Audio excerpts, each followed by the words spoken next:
This is the Entrepology Podcast, the podcast where we optimize the bodies, brains, and lifestyles of entrepreneurs, go-getters, and world-changing innovators.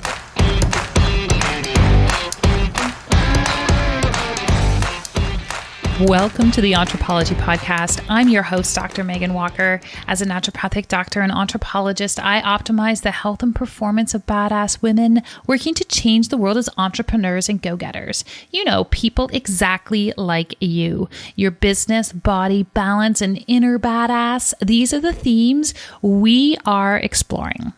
So we have been exploring these themes and these ideas for, wait for it, 200 episodes. I can't even believe that we have hit this milestone. You know, one of the things that I really, I'm going to say struggled with as I became engaged in my post-educational journey was really staying committed. I'd get an idea and I would do it for a bit and I'd be ready for something new. And the podcast really has been one of those elements of my entrepreneurial journey and my post-scholastic career that I have really stuck with. And I've stuck with it because it's been such a rewarding part of our journey. You know, I started a podcast because I wanted an excuse to have incredible conversations with amazing people. I would be at conferences and I would watch my colleagues walk up to the keynote speaker and they would just walk up for the purpose of introducing themselves, just to say hi, just to have the conversation. And I was frankly always too shy to do that. I wanted a reason to have that conversation. And so I came to this idea several years ago. I was like, I'm going to start a podcast, and I have no strategy behind it. It's weird to admit that. I have zero strategy behind it. I actually just want an excuse to have a conversation with individuals I would otherwise be intimidated to approach or not have a reason to speak to. And so the Entrepology Podcast was born. Little did I know that this journey was really going to uncover so many incredible people and friendships and life philosophies. And I think one of the reasons why I'm having such a hard time letting it go, and just so you know, I have no plans of sending it anywhere. We're going to augment some things as we move into 2021, but we are not disappearing. One of the reasons why I don't want to let it go is I enjoy this outlet and I enjoy the people I am meeting on this platform so much. It's a bit selfish, but it's one of those things that is actually such a light in my life. But as I have been reflecting as we approach episode 200, again, I'm still like, oh my gosh, I haven't done 200. I haven't done 200 of anything in my life. I don't think I've ever done 200 push-ups, let alone episodes.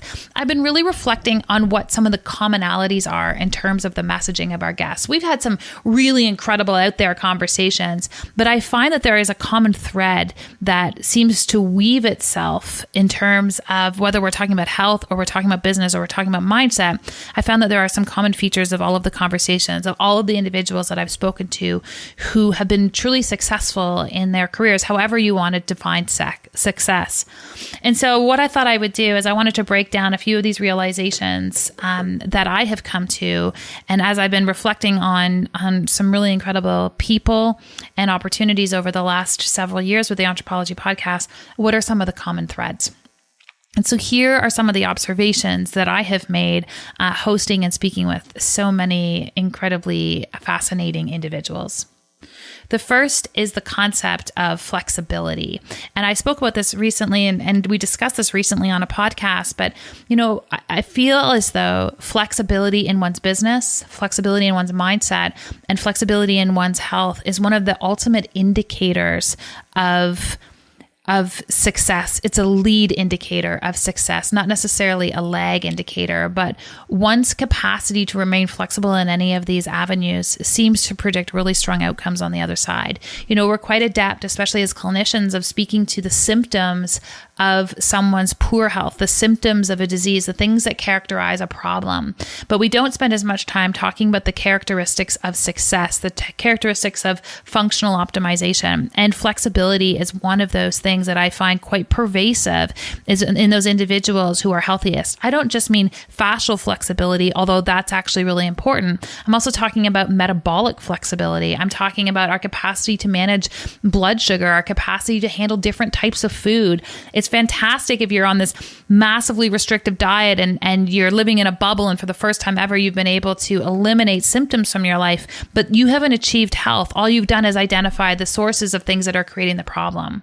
So our our capacity to be flexible in our eating, our capacity to be able to handle different types of stress, flexibility in our mindset, not being rigid. These are some common features that I've seen in some of my most successful and accomplished guests. And flexibility is now going on the table as one of the features and elements that I'm going to ensure that I'm consistently striving for in my mindset, in my business, and in how I pursue my own personal health goals.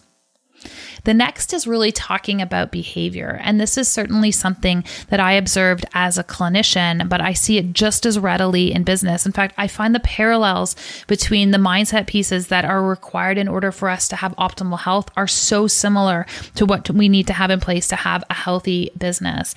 And the idea here is really simple. Our behavior predicts who we will become. If you're someone who's sitting there going, I really want to lose weight, the behavior you're engaging in today is going to determine the person you are going to become tomorrow. If you really want to have that successful business and you want to reach more people, but you're not getting on social media, you're not engaging in marketing, you're not willing to invest in yourself, your behavior is a stronger predictor of your outcome. I know a lot of people use a philosophy of a hope and time as strategies that are going to get them to their goals. And what I've really observed in working with and speaking to so many people over the course of the last few years on the Entrepology Podcast is it's their consistent engagement and behavior that's predicting the outcomes of who they are and who they have been able to become. And so if you're having a moment where you're disappointed with some of your outcomes or where you are at right now, the first place I would really check in with is the behavior that you're engaging with every single day and the mindset that is informing those behaviors and those choices. The third thing that I've really recognized and started to realize is that there's no one way of doing it. For a long time, I really looked for the commonalities in terms of what is the common strategy? What's the hashtag philosophy that all these influencers must be using? What's the one way of building a business that is so common to these people who have been successful? And there's been a really clear observation that there is not one way of doing it. There are so many different paths to get to your success. And I found this actually one of the most reassuring realizations as I've reflected on the last 200 episodes is that we don't have to do it just one way, that you can start later in life, that you can be approaching business without any acknowledgement or understanding or identification of self as an entrepreneur, that there really are no rules when it comes to how you're going to build your ideal life.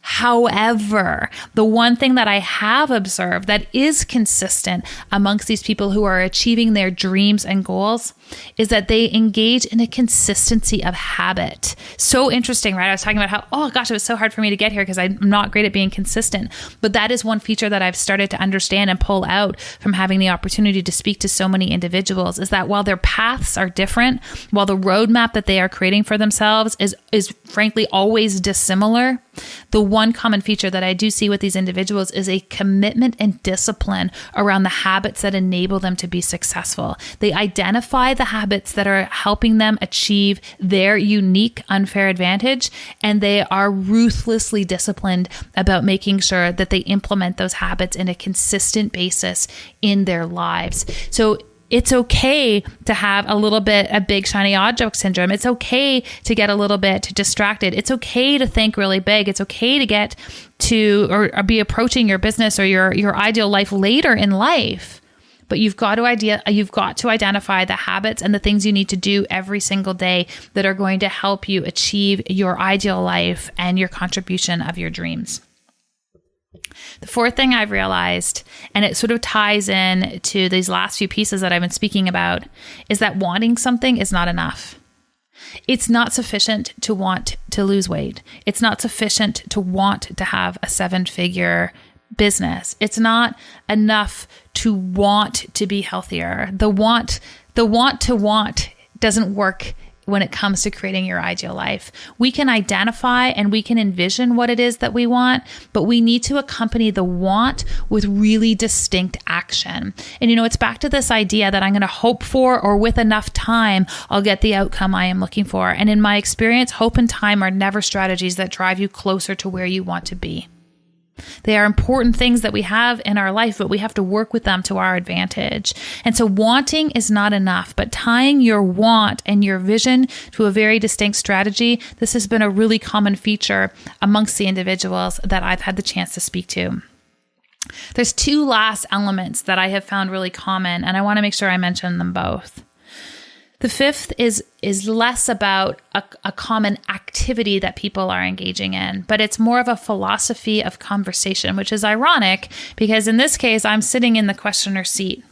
But what I have realized is that the quality of people's lives, and Tony Robbins said this, the quality of people's lives are truly tied to the quality of people's questions and their line of question. In fact, most of the major leaps that I've made within my own business and my own life and my own methodology for things have actually been the result and outcome of the questions that I am asking about the people that I am working with.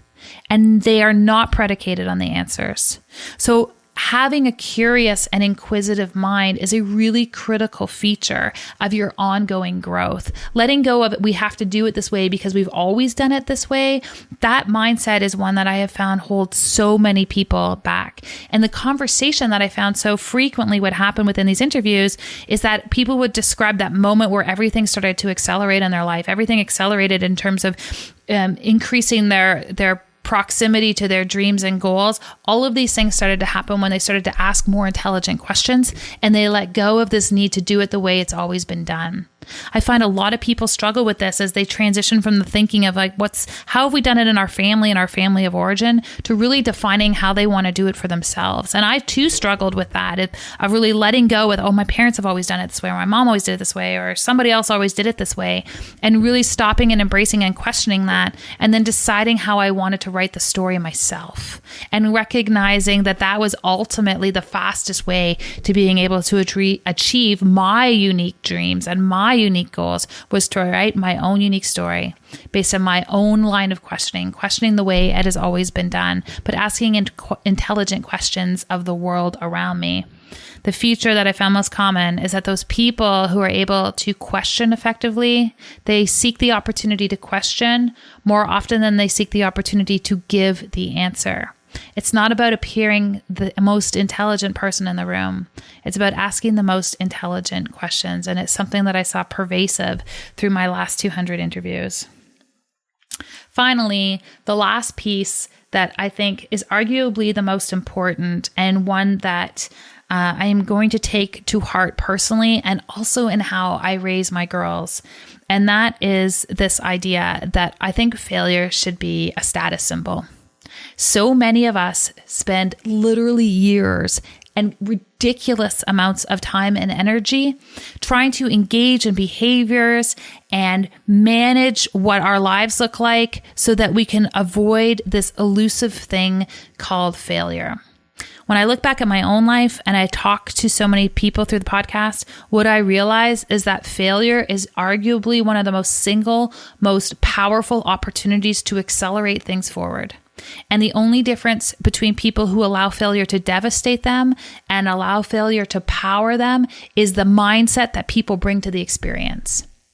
And so I talk about this idea of I wish failure was a status symbol because I want more than anything for my kids to embrace this idea of failure. In fact, we had a conversation with our daughter's teacher recently, and we said we're working really hard to break this pattern of perfectionism. We're also working really hard to create a reward system for her life that is not predicated on 100%. We want a reward system where she actually feels that sense of accomplishment and reward just as readily for trying things that don't work out as for achieving a high score or achieving as many of the check marks as she possibly can on a marking rubric. I think that school does us a disservice in that we don't have a mechanism to reward risk, that we don't have a mechanism to have people feel good about failure, that we don't teach people a model to go back and look at failures and use it as an accelerated opportunity for learning. I'm going to explore this notion of failure even more readily in 2021 because I think far too much of our energy and time is dedicated to managing and avoiding this element in our lives. And I think that one of the secrets to success, one of the secrets to finding peace in your life is finding peace around this idea of failure.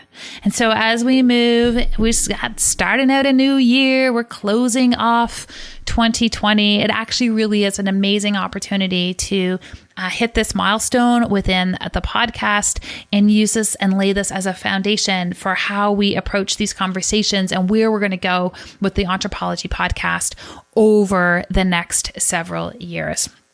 It's one thing for me to have a vision for where we can go, but part of this is the opportunity to co-create the next chapter in the Entrepology podcast with all of you. And if you are interested in being part of this conversation, and I so hope that you are, over the next few weeks within our Entrepology Collective Facebook group and on the Entrepology Podcast Facebook page, I'm going to be asking you to share with me where you want us to go with this podcast, what kind of conversations you want to have, what kind of guests you are looking for, and what kind of acceleration in your life would make a huge difference in this new year and in this new chapter.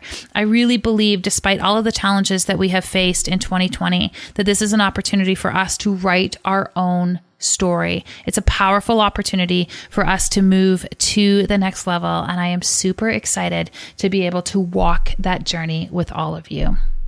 Until next week, I'm going to encourage you to live your life on, with, and in purpose. I am your host, Dr. Megan Walker, and I will talk to you again very soon.